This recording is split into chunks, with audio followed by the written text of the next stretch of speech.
Bismillahirrahmanirrahim. Assalamualaikum warahmatullahi wabarakatuh. Syukur alhamdulillah kita bisa berjumpa lagi di channel ini. Sholawat dan salam selalu dan tetap tercurahkan kepada junjungan kita Nabi besar Muhammad sallallahu. Allahumma sholli ala Sayyidina Muhammad wa ala ali Sayyidina Muhammad. Harapan dan doa saya, semoga saudaraku semuanya selalu diberikan kesehatan, dilapangkan rezekinya, diampuni dosa-dosanya, dan dipanjangkan umurnya. Amin, ya Rabbal Alamin. Sahabat beriman yang dirahmati Allah, sholat tahajud menempati posisi penting dibanding sholat sunnah lainnya. Selama ini banyak yang mengira sholat tahajud adalah amalan dengan pahala tertinggi, karena sulit dikerjakan dan banyak orang malas untuk menyentuh air ketika bangun tidur.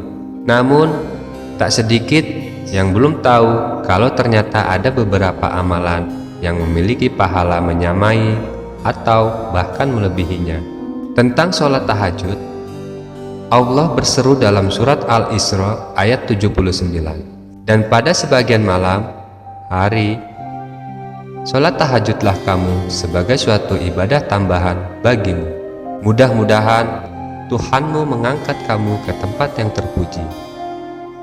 Berdasarkan ayat ini, pahala sholat tahajud adalah diangkat ke tempat yang terpuji. Tentang tempat yang terpuji ini, Syekh Nawawi Banten dalam Tafsir Munir mengutip hadis Nabi yang bersumber dari Abu Hurairah. Beliau bersabda, kedudukan yang terpuji adalah ketika aku diberi izin untuk memberi syafaat bagi umatku. Artinya, orang yang sholat tahajud, insya Allah kelak akan memperoleh syafaat Nabi.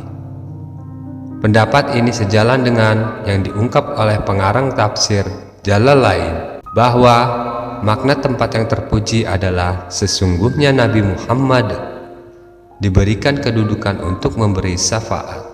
Tak hanya itu, di akhirat kelak, Nabi juga dipuji-puji oleh semua manusia sejak masa terdahulu hingga masa yang paling akhir.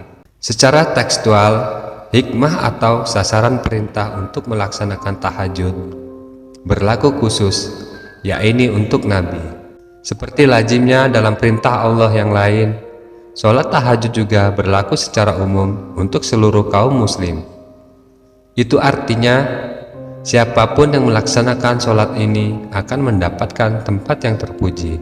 Keutamaan tahajud juga tertuang dalam banyak hadis.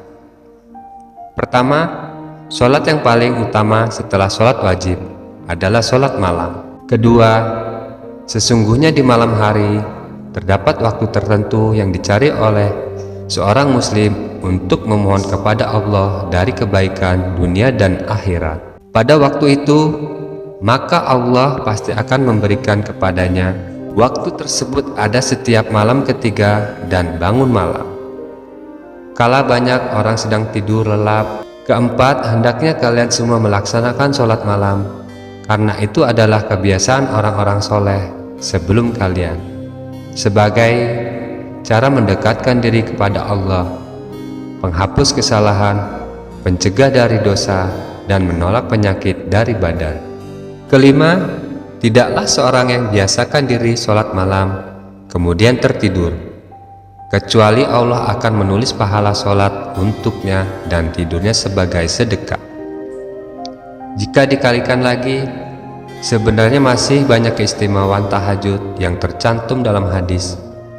Namun, walaupun sholat tahajud sangat istimewa, ternyata ada amalan yang lebih mudah daripada bangun malam, tapi tetap mendapatkan pahala tahajud.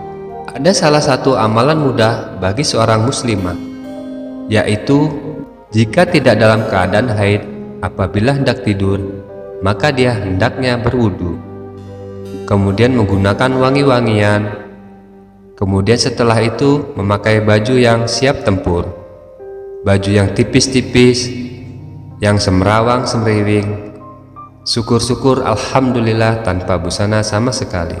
Dikatakan bahwa istri tidur tanpa busana pahalanya lebih besar daripada sholat tahajud. semalam suntuk. Jika masih gadis, maka wajib untuk jual mahal ke pria manapun.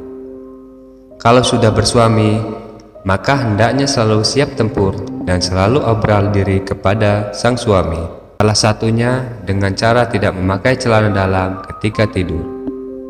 Dengan begitu, dia mendapat pahala yang besar dan berlipat-lipat karena sudah berani untuk mengalahkan egonya.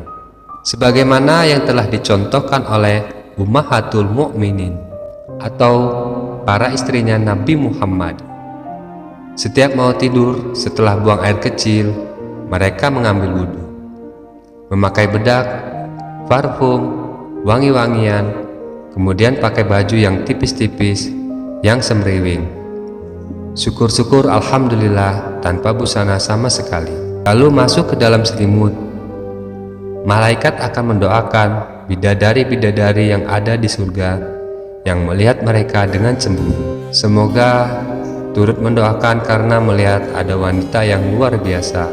Wanita yang demikian itu mendapatkan pahala yang lebih besar daripada mengerjakan sholat tahajud. Perlu diingat, sholat tahajud hanyalah amalan sunnah. Walaupun semalam suntuk, namun menyiapkan diri untuk urusan dengan suami dan melayani suami dengan sebaik-baiknya hukumnya adalah wajib. Melihat hal ini, tentunya amalan wajib pahalanya lebih besar daripada amalan sunnah. Bahkan dalam satu hadis sahih riwayat Imam Bukhari dan Muslim, Nabi bersabda bahwa tidak halal bagi seorang wanita, bagi seorang istri, apabila seorang wanita itu berpuasa sunnah tanpa izin sang suami, sedangkan suaminya berada di rumah. Semoga penjelasan di atas bermanfaat bagi Anda. Jika ada hal lain yang ingin ditanyakan, silakan sampaikan. Wassalamualaikum warahmatullahi wabarakatuh.